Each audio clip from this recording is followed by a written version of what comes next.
Jerry Jones made the call, and the offer that came through was the kind of thing most players don't even hear twice in their career.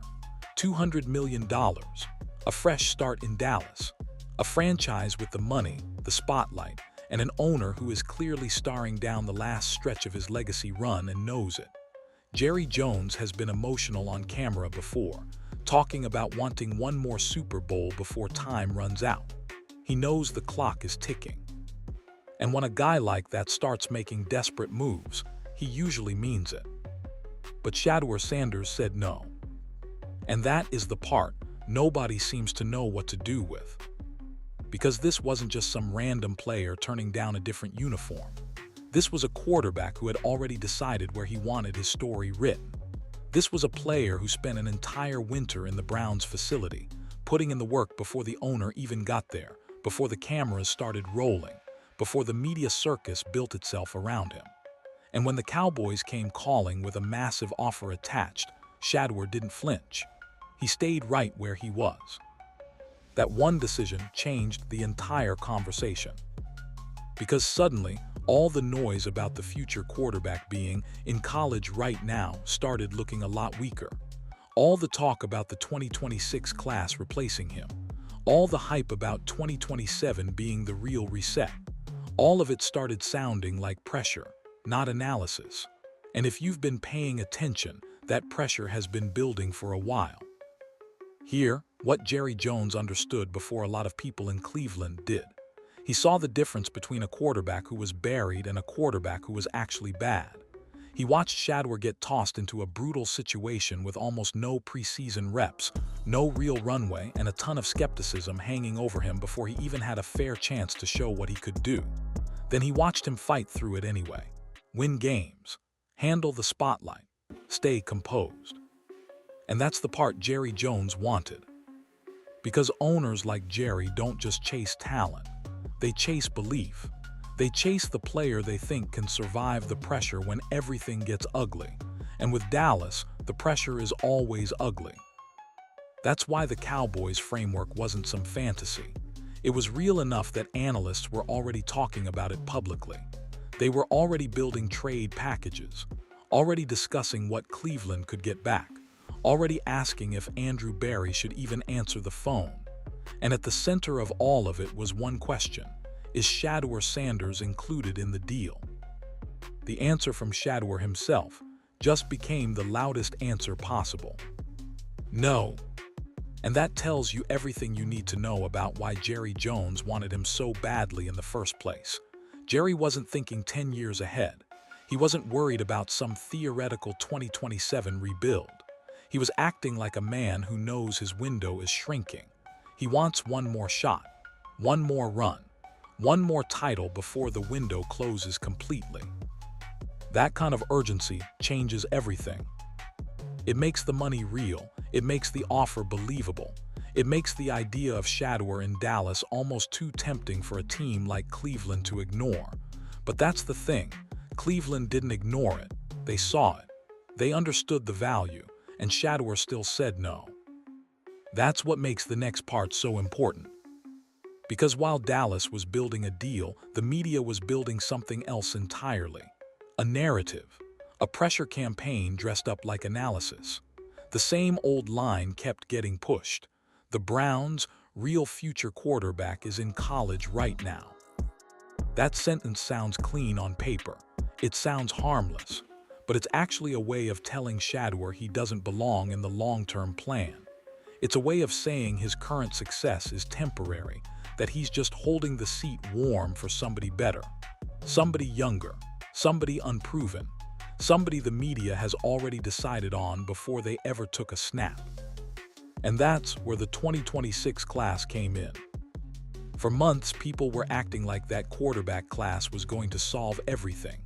Arch Manning, Dante Moore, Drew Aller, Fernando Mendoza. The whole list got thrown around like it was football gospel. Fans were told to wait. Teams were told to be patient. The future was supposedly coming in next year's draft.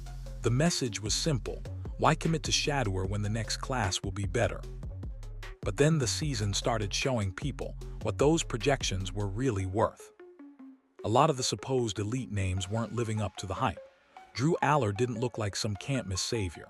The Clemson quarterback didn't separate himself the way people expected. Leonard Seller, who some were already hyping in the conversation, didn't exactly lock in the kind of season that makes you say, "Yep, that's the answer."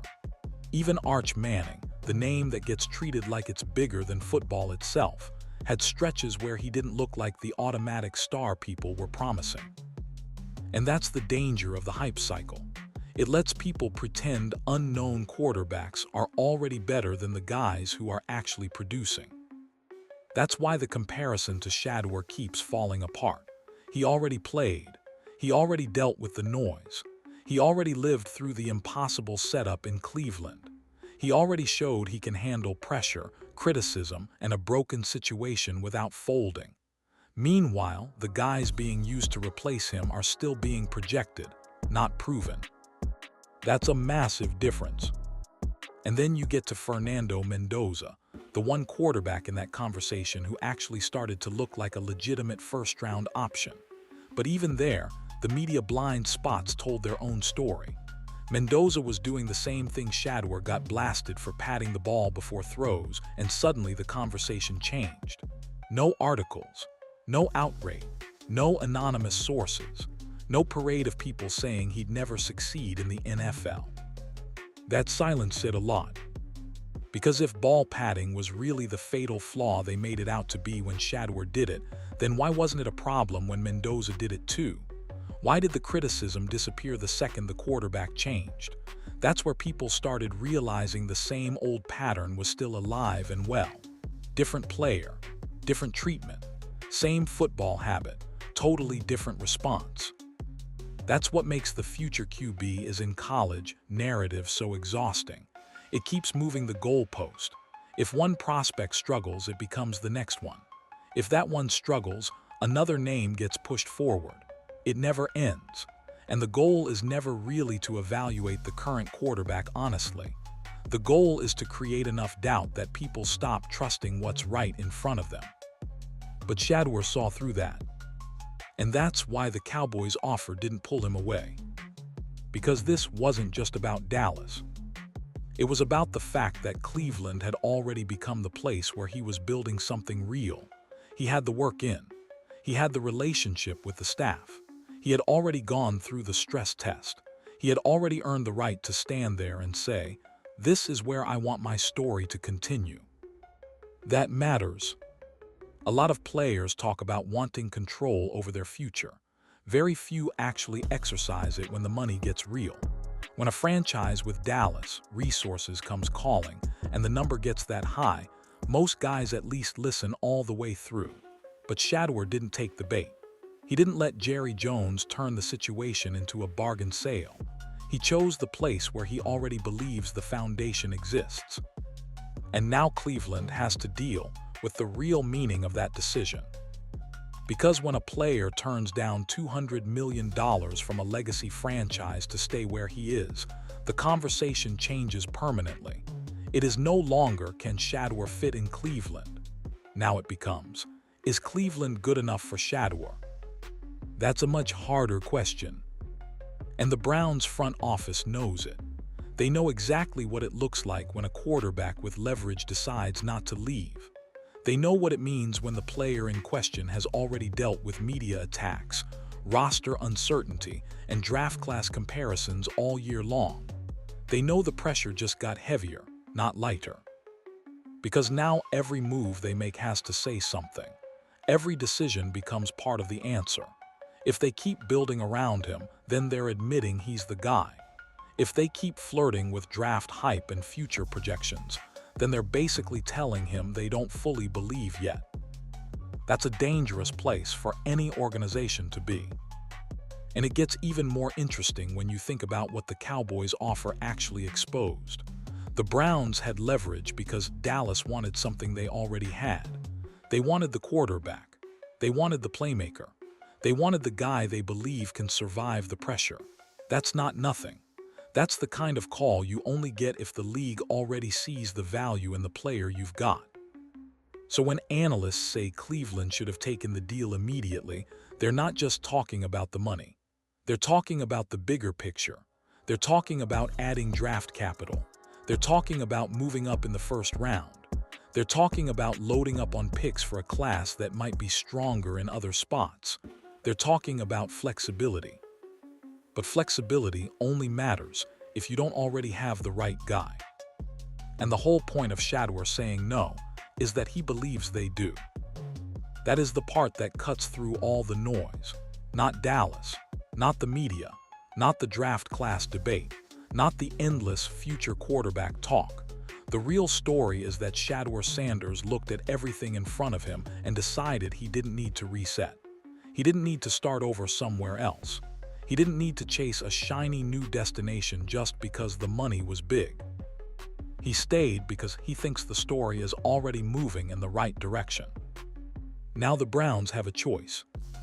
They can keep treating him like a temporary answer while waiting for a college quarterback who might never be better. Or they can accept what Shedeur's decision already says loud and clear. He believes this is his team. He believes Cleveland is where the work is happening. He believes this is where his name gets written into something real. And the more the 2026 and 2027 class hype starts cracking under its own weight, the better that decision looks. That's the problem with building narratives around the next guy. If the next guy isn't actually better, then all you've done is waste time chasing a projection. And that's exactly what happened with the 2026 hype cycle. Arch Manning didn't need to leave. Dante Moore didn't suddenly become a finished product. Drew Aller didn't turn into the automatic answer. The names changed, but the proof never really showed up. Meanwhile, Shedeur has already been in the fire. He already took the hits. He already handled the attention. He already made the kind of decision Jerry Jones hoped he wouldn't make. And now, the entire league has to live with the fact that the quarterback they tried to move off of is still standing right where he started. That's why this matters so much. Because Jerry Jones making that call proves the Browns weren't imagining the value. The Cowboys wanted him. The money was real. The framework was there. The only thing missing was Shedeur's agreement, and he said no. That's not just loyalty, that's a statement. It says he knows where he wants his career to be defined. It says he sees through the pressure. It says he understands that draft class hype is not the same thing as proof. And it says Cleveland may have more of a franchise quarterback than some people want to admit. So the next time somebody starts talking about the future quarterback being in college right now, remember what actually happened here. The guy in question turned down $200 million from Dallas. He looked at the noise, the projections, the media games, the replacement talk, and he stayed put. That should tell you everything. Because if the future was really waiting in some college locker room, Shedeur Sanders wouldn't have just turned down Jerry Jones to keep writing his story in Cleveland.